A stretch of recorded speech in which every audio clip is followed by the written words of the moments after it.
Désolé. Bon, ben, on va commencer par une petite présentation vidéo pour vous mettre en perspective sur la partie GenAI. Donc je pense que si je clique, normalement, ça devrait se lancer. The future is here. It will be beyond our imagination. And Generation AI, we're at the center of it.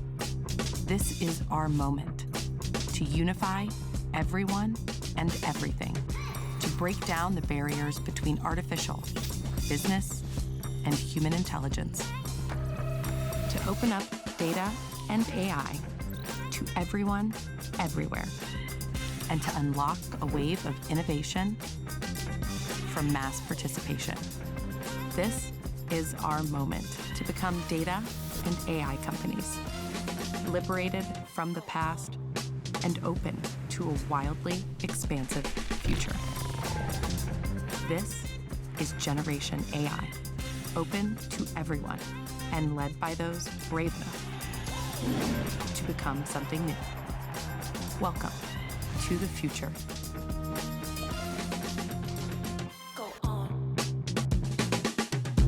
Databricks pour cette magnifique vidéo qui montre l'engouement de tout type d'utilisateurs sur le GenAI et en particulier sur tout ce qu'on est capable de faire avec sur les différents cas d'usage. Donc ça tombe bien parce que c'est ce qu'on va aborder aujourd'hui.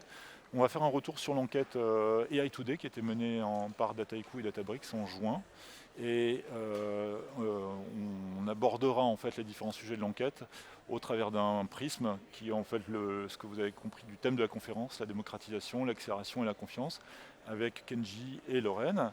Mais sans plus tarder, je vais vous présenter l'agenda. Donc on va faire un petit retour sur le partenariat Databricks-Dataiku avec Kenji, et ensuite Databricks en France avec Lorraine, et ensuite on reviendra sur l'enquête Dataiku-Databricks en détail pour comprendre un peu plus les enjeux et les attentes des utilisateurs.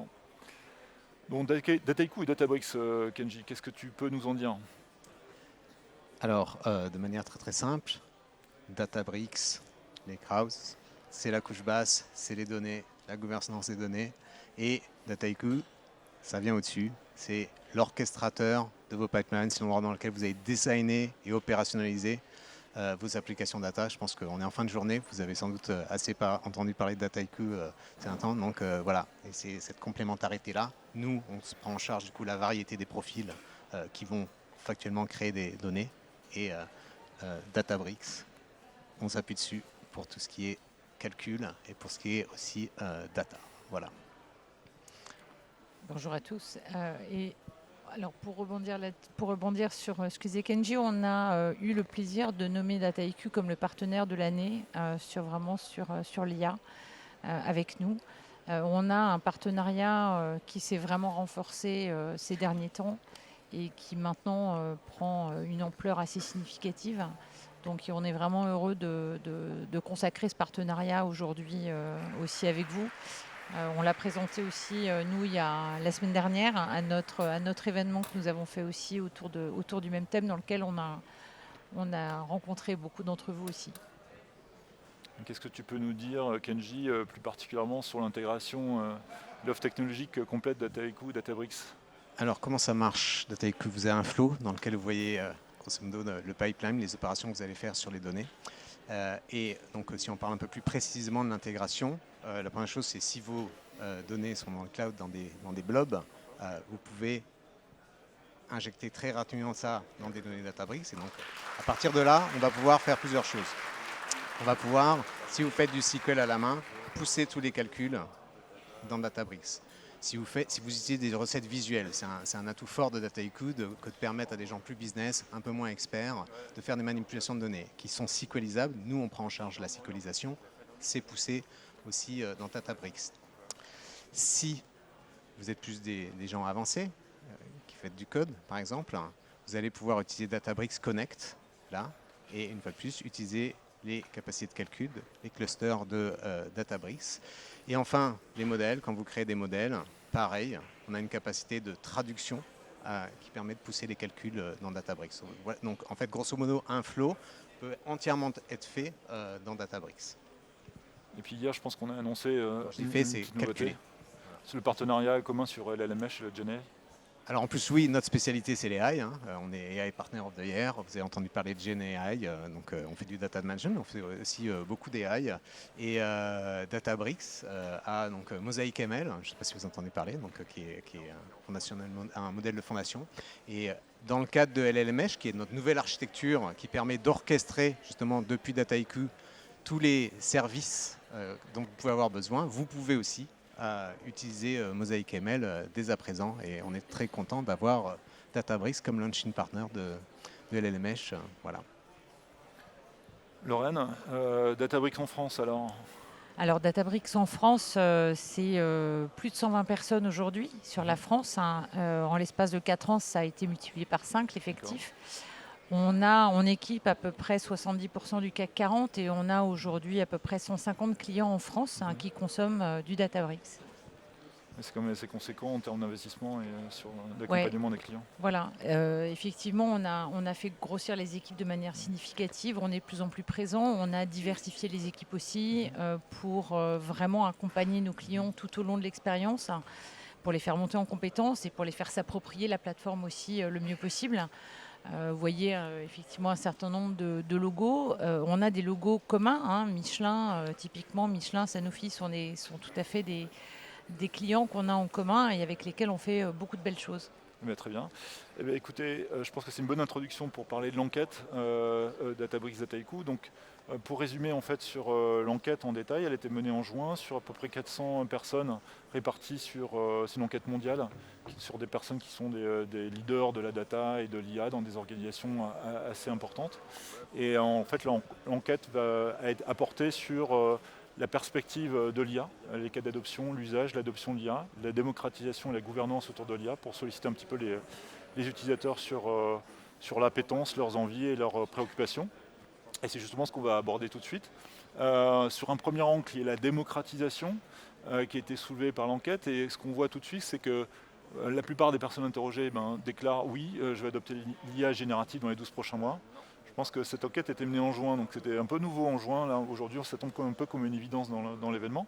En même temps, on voit qu'il y a un manque de clarté en fait, qui se traduit, que ce soit auprès des gens qui sont assez avancés sur l'expérimentation de l'IA, mais aussi sur les gens qui sont un peu plus en retard. Et donc la question que j'ai envie de poser à Lorraine et ensuite à Kenji, c'est et vous, comment vous voyez émerger en fait, le Gen AI? Qu'est-ce que vous voyez comme cas d'usage? Qu'est-ce que vous observez? Alors, ce qu'on voit dans les cas d'usage, on voit beaucoup effectivement d'engouement et beaucoup de questionnements. Plus que des cas d'usage concrets aujourd'hui, on voit beaucoup de questionnements de nos clients en disant quels sont les cas d'usage qu'on peut mettre en place.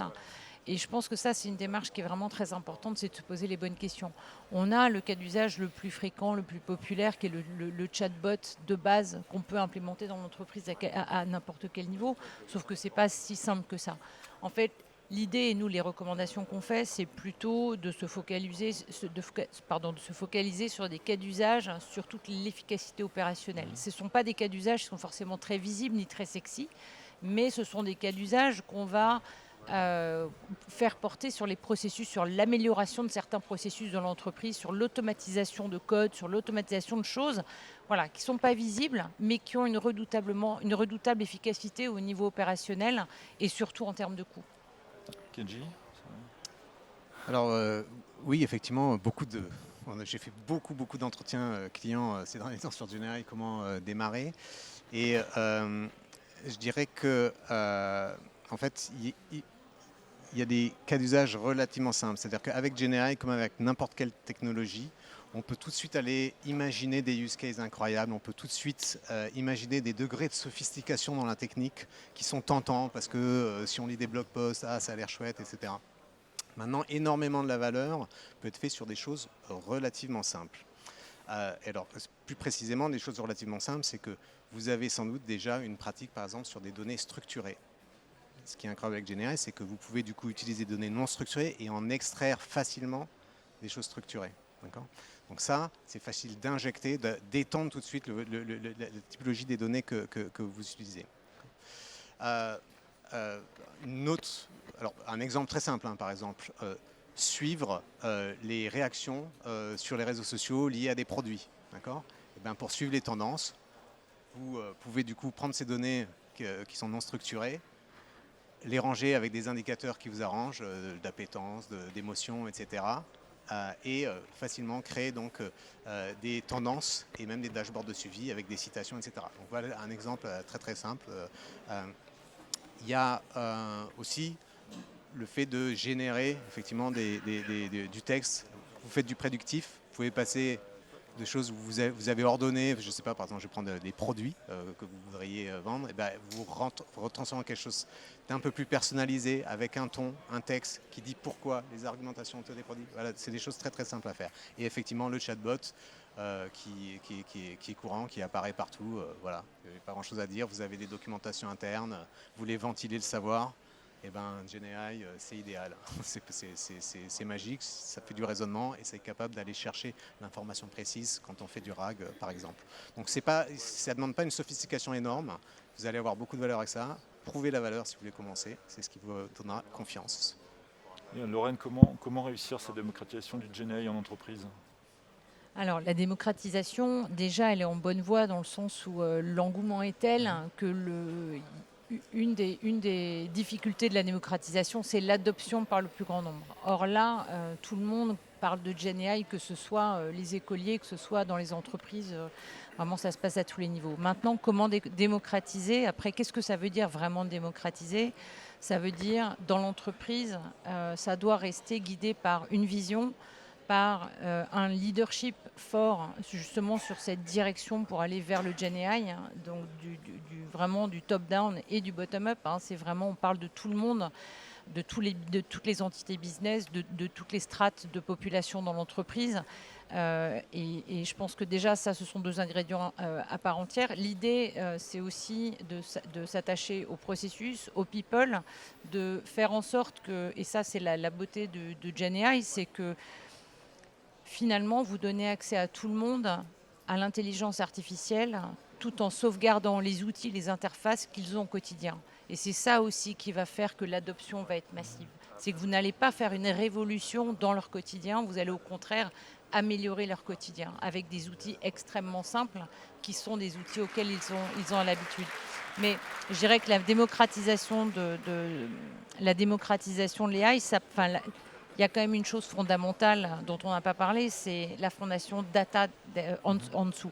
Vous ne pourrez pas démocratiser l'accès à l'intelligence artificielle, vous ne pourrez pas avoir une vraie intelligence artificielle active, opérationnelle dans votre entreprise si vous n'avez pas la fondation data, la plateforme data robuste et prête pour répondre à cet enjeu-là. Donc, commençons par le commencement. Kenji ? Alors oui, je suis tout à fait d'accord dans le sens où effectivement il faut des fondations et tout ce qui touche à l'aide à la décision, l'automatisation de la décision et en fait ça touche à l'aspect culturel. Il faut avoir confiance en fait. Et cette confiance, elle est basée sur un ensemble de choses où ils font des fondations data, ils font des fondations de gouvernance, etc. On ne peut pas accélérer ça. Maintenant, si on revient à la GenAI proprement dit, effectivement, ça semble un outil de démocratisation incroyable parce qu'on interagit via du texte. Et ça, le texte, tout le monde maîtrise. Donc on a d'un côté, effectivement, tout le monde peut jouer avec ça. Et de l'autre côté, il semble, pour pouvoir démarrer avec GenAI, qu'il faut maîtriser des technologies assez compliquées, donc plutôt être un codeur et comprendre. Et du coup, on se retrouve avec ce paradoxe où à la fois c'est très démocratique et en même temps, pour commencer, il faudrait être relativement expert. C'est pas ce qu'on croit à Dataiku, fondamentalement, et ça va dans le sens de tout ce qu'on a livré, par exemple, il y a quelques semaines dans la 12.3, qui est fournir des outils visuels relativement simples qui permettent à des gens, justement, moins techniques, d'utiliser les modèles de fondation, par exemple, pour faire des tâches relativement simples. Tout le monde comprend comment fonctionne un prompt. Tout le monde sait, injecter une classification qui a été faite, par exemple, avec un prompt dans un pipeline de transformation, par exemple, pour classifier des commentaires sur les produits. Donc, il va falloir que les métiers apprennent à jouer sans dramatisation, tester, apprendre, comme ça a été fait avec tout le reste de la data en général. GenAI ne fait pas exception. Voilà, prendre des outils qui facilitent ça, ça va être une manière pour vous d'apprendre et de démocratiser au-delà de l'objet final où effectivement on interagit avec le texte et c'est facile. Alors juste pour ajouter, c'est vrai que nous, ce qu'on a présenté comme manière de le présenter, c'est que finalement, le langage de programmation le plus à la mode va devenir le français ou l'anglais. Voilà, c'est une manière de répondre à la démocratisation. Oui, ça c'est une belle réponse. Deuxième élément de l'enquête qui était intéressant, c'est sur la partie accélération. On voit qu'évidemment les entreprises cherchent à accélérer sur la partie sur l'IA de manière générale, et pas uniquement sur le GenAI. Et en fait, avant d'accélérer, il y a quand même des obstacles qui se présentent sur leur route. Et parmi eux, qualité de données, opérationnalisation, talent, est-ce que vous partagez ce constat?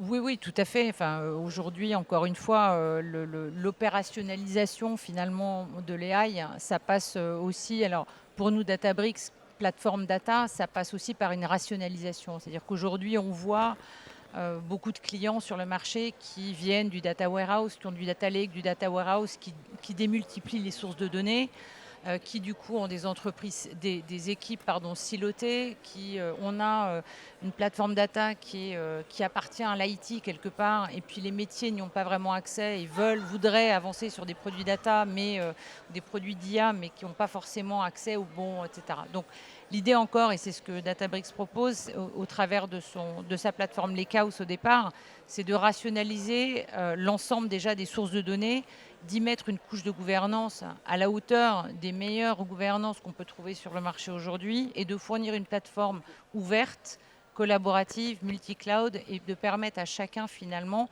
de travailler sur les produits autour de la donnée avec une source de données unique et une gouvernance très très forte. Et par-dessus, se greffe du coup et s'intègre complètement, vraiment quasi nativement, s'intègrent les outils de DataIQ pour permettre justement de mener à bien tous les projets d'IA, de générative IA, etc. Donc tout ça, ça casse les silos, ça réduit les coûts et ça permet de fluidifier un petit peu tout le flux et le travail au sein des entreprises. On l'a pas fait exprès, mais les enjeux et les obstacles, en fait, c'est un peu les questions dont on a répondu dans le produit de cet après-midi. Je suis en train de réaliser que c'est à peu près la structure de l'agenda. Et du coup, je voudrais savoir, est-ce que tu partages ce constat? Alors oui, l'opérationnalisation, quelle est la manière dont on voit ça? Finalement, c'est un peu triste, ça fait longtemps que je fais ce métier-là, en fait ça apparaît toujours. L'opérationnalisation, on galère toujours. Alors la vision de DataIQ, on synthétise ça en disant XOps. En fait, si on réfléchit quand on opérationnalise un projet de data, il y a de la data, il faut faire du DataOps, okay, il faut faire du MLOps, maintenant il va falloir faire du LLMOps. Si on prend des stacks séparés, si on gère toutes ces choses-là séparément, ça devient un enfer. Très très vite. On complexifie en fait la logique d'opérationnalisation. Et donc il faut penser cette chose-là dans son ensemble, en faisant un seul objet et opérationnaliser tout en même temps. C'est une des grandes forces de DataIQ, justement, quand quelque chose est designé, quelles que soient les briques, s'il y a des briques ML, des briques LLM, des briques data, le pipeline, on va pouvoir opérationnaliser tout ça d'un seul coup. Et quand on ne fait pas ça, ce qui se passe, c'est qu'effectivement, on alourdit son système d'opérationnalisation. Et alors, on l'alourdit au point où, à un moment, on peut se poser la question, est-ce qu'on opérationnalise vraiment? Et là, c'est perte de valeur totale, je le dis tout de suite. Ou on arrive à le faire, mais on accumule une dette. Qu'est-ce qui va se passer quand on a beaucoup d'applications avec ces briques-là opérationnalisées? Comment on va faire les itérations? Donc, il y a un véritable gain systémique, en fait, à unifier toutes ces pratiques dans un seul framework. Et ça, c'est ce qui va permettre de fluidifier l'opérationnalisation et de se concentrer sur la création et moins sur les enjeux d'opérationnalisation qui sont bloqueurs. À la fin, si on n'arrive pas à passer à l'opérationnalisation, on n'arrive pas finalement au consommateur final qu'on voulait servir. Troisième pan de l'enquête qui me paraissait important, c'est la partie confiance, avec deux éléments essentiels qui étaient très intéressants. Alors c'est le même chiffre, mais ça veut dire deux choses différentes. La première, c'est que les gens sont plus inquiets qu'ils ne sont enthousiastes autour du futur de l'IA. Et le deuxième, qui est assez intéressant, c'est que la majorité des répondants, en fait, appellent à une plus grande réglementation de l'IA. Alors du coup, comment on peut dissiper l'inquiétude et est-ce qu'un cadre de gouvernance est inévitable, Laurent? Alors, il y a la gouvernance et la réglementation. La gouvernance, encore une fois, c'est de s'attacher à faire en sorte qu'on maîtrise bien qui a accès à quoi tout au long de la chaîne de valeur autour de la donnée. Ça, c'est un principe de gouvernance et ça, effectivement, et c'est un des objets de l'intégration qu'on vous a montré au départ sur le schéma d'intégration. On montrait bien, nous, la partie Unity Catalog qui permet de cette gouvernance et qui est complètement reprise et déployée derrière sur l'ensemble de la chaîne de la donnée jusqu'au cas d'usage métier. Donc là, encore une fois, on s'attache à la fois à qui gère quoi comme données, qui a accès à quoi et comment est-ce qu'on peut travailler la donnée chacun en interne, mais aussi ça concerne les données qu'on souhaite partager avec des partenaires, avec des clients, parce que la donnée reste quand même le nouvel or numérique des entreprises et il y a beaucoup d'entreprises, notamment des clients qu'on a qui cherchent à monétiser aussi cette donnée. Donc la couche de gouvernance va permettre justement de partager cette donnée à l'extérieur tout en gardant le contrôle qu'on a sur la donnée. Donc ça, c'est effectivement fondamental. La réglementation, après, c'est encore autre chose, mais je pense qu'on l'abordera plus tard. Kenji ? Alors, c'est intéressant la réglementation parce qu'on a tous bien conscience qu'il en faut et d'ailleurs, on en a à foison à ces temps-ci, mais c'est pas seulement un frein. Et je voudrais, j'ai vu tout à l'heure que, je n'entendais pas, mais que dans la session précédente, Sophie en a parlé et je trouve que c'est un exemple édifiant. Donc Macquarie, une banque australienne qui travaille avec nous et qui utilise l'outil Govern qui vous a été présenté avant. Donc Macquarie, je veux dire, pour des questions de réglementation, a dû implémenter des process de gouvernance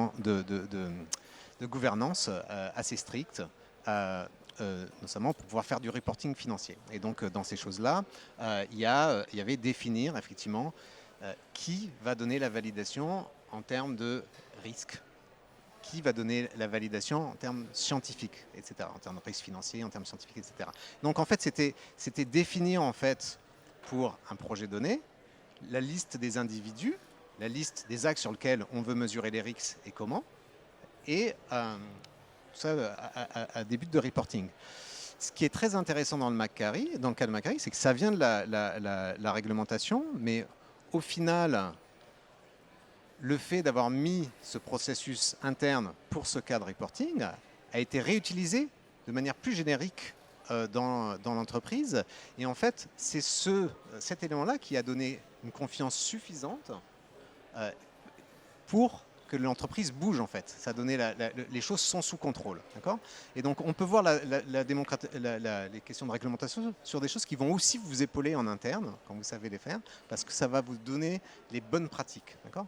Et une des qualités de DataIQ, je dirais, c'est que le fait d'avoir cette plateforme unifiée, centralisée à un endroit, ça permet d'injecter relativement facilement les logiques de gouvernance que vous voulez mettre. Quand tout est fait dans des outils différents, c'est assez compliqué. Mais là, comme tout est centralisé, si vous voulez mettre des endroits où vous voulez mettre « OK, ça, on n'a pas le droit de déployer tant qu'il n'y a pas eu tel type de validation », eh ben, c'est assez facile à faire en fait. Quelques conseils pour se préparer justement à la réglementation, parce que là, il y a eu pas mal d'initiatives en Europe, aux États-Unis, en Grande-Bretagne ces dernières semaines. Alors, la réglementation, ça fait déjà des années qu'on en a dans la banque finance, sur BAL 2, Solvency 2 dans l'assurance, les données médicales des patients pour les labos pharmaceutiques sur la recherche sur le génome, sur des choses comme ça, sont des choses qui sont déjà extrêmement présentes, extrêmement déjà prises en compte dans la manière dont on traite la donnée. Donc, ce n'est pas quelque chose de nouveau. Maintenant, la réglementation, ça n'est pas que l'outillage. L'outillage va être le bras armé pour représenter cette réglementation. Ce qui va être important d'abord, c'est de mettre en place les process en interne pour bien faire en sorte que cette réglementation soit appliquée. L'outillage, encore une fois, adoptera et héritera quelque part des règles qu'on aura définies au niveau de l'entreprise. Mais encore une fois, c'est une question plus large qu'un simple outillage pour moi. Vaut mieux de la réglementation dans Excel ou dans DataIQ? Alors, non, Excel, c'est un outil formidable, mais ça a ses limites. Non, c'est formidable. On utilise tout Excel. Essayez de vivre sans Excel, vous allez voir, c'est pas facile. Mais non, c'est pour l'IA, c'est mieux dans DataIQ. Alors, effectivement, la réglementation, elle peut être je veux dire, un peu effrayante, c'est lourd. RGPD, c'était très très long à lire. EU/EAC, c'est long à lire. Là, il y a l'executive order de Biden. Il est facile à lire, donc c'est ça vous pouvez le lire, mais il n'y a pas comment dire, la manière, le détail dans lequel ça sera implémenté. Donc c'est juste des principes. Ce que je veux dire, c'est que au-delà des spécificités légales, ce qui est important, c'est de commencer à mettre le pied à l'étrier sur ce qu'on peut faire avec la gouvernance, ce qu'on peut faire avec la réglementation. Et Dataiku propose effectivement des canevas pour démarrer. On propose une lecture de GXP, de EU Act, avec des gouvernances par défaut qui vous permettent de démarrer, de mettre le pied à l'étrier. Et en fait, d'abord, c'est pas si dur, évidemment. C'est comme toute transformation, il y a du changement, il y a de la gestion du changement. Mais je veux dire, c'est pas l'aspect technique. Par contre, avoir un petit support technique, avoir un premier canevas, c'est quelque chose qui va vous aider à comprendre l'intention, comment ça peut être fait. Voilà, je peux que conseiller les organisations à tester, de ne pas être trop effrayé par la réglementation. Des industries très anciennes, effectivement, vivent avec les réglementations depuis très longtemps et ça n'empêche pas d'être innovantes, etc. Donc la gouvernance ne tue pas, idéalement, l'innovation, même si, effectivement, ça peut être aussi une certaine lourdeur. Avant de clore le débat, Lorraine, est-ce qu'il y a quelque chose que tu aimerais évoquer sur l'adoption d'IA générative en entreprise qu'on n'a pas évoqué ? Ce qu'on peut évoquer, c'est que Dataiku et nous, ça fait plus de 10 ans qu'on travaille sur l'intelligence artificielle, hein, sur la donnée, sur la data, sur les plateformes, sur l'intelligence artificielle, sur ce que ça veut dire, aussi bien en termes de transformation digitale, de transformation des process, de transformation des habitudes de travail. Voilà, ça fait plus de 10 ans qu'on travaille dessus tous ensemble. Là, je pense que le fait de renforcer le partenariat nous montre que ça va vraiment, voilà, on va dans la même direction et qu'on est probablement, on fait partie des entreprises les mieux placées pour vous accompagner dans cette aventure. Je pense que on est tous main dans la main. C'est une révolution qui se passe de manière ultra rapide et beaucoup plus rapide que ce qu'on n'a jamais vu sur le marché. Donc, encore une fois, c'est des choses, on ne se doutait pas déjà, ne serait-ce qu'il y a 6 mois, qu'on en serait déjà là. Ça avance à une vitesse vraiment phénoménale. Donc voilà, on est là pour vous accompagner. On a de l'expérience sur ce sujet-là. On a des experts. On a déjà des clients qui ont fait énormément de choses sur ces sujets-là aussi. Donc voilà, en tout cas, avec plaisir pour vous rencontrer, pour en discuter. Kenji, un mot de la fin ou... Tout a été presque dit. Si je résume ce que j'ai entendu dans la journée, c'est qu'effectivement, pour réussir, il faut Fondation Dada, ça c'est critique. Et travailler avec Databricks, c'est un plaisir. Leur vision colle parfaitement avec ce qu'on fait. Ensuite, plateforme, unification, gouvernance et les enjeux de transformation. C'est vraiment, je pense que c'est les mots qu'on a entendus aujourd'hui plein de fois. Voilà, et c'est tout. La bonne nouvelle, c'est que le change management va être quand même beaucoup plus facilité par rapport à ce que ça a pu être ces dernières années, dû justement à l'accès facilité. Merci beaucoup Lorraine, merci Kenji, merci à vous d'être restés. Et vous pouvez télécharger l'enquête qui était disponible sur le site de Dataiku, qui vous permet d'aller creuser un peu des insights qu'on a pu partager ce soir. Merci à vous et merci à tous. Bonne fin de journée. Merci bien.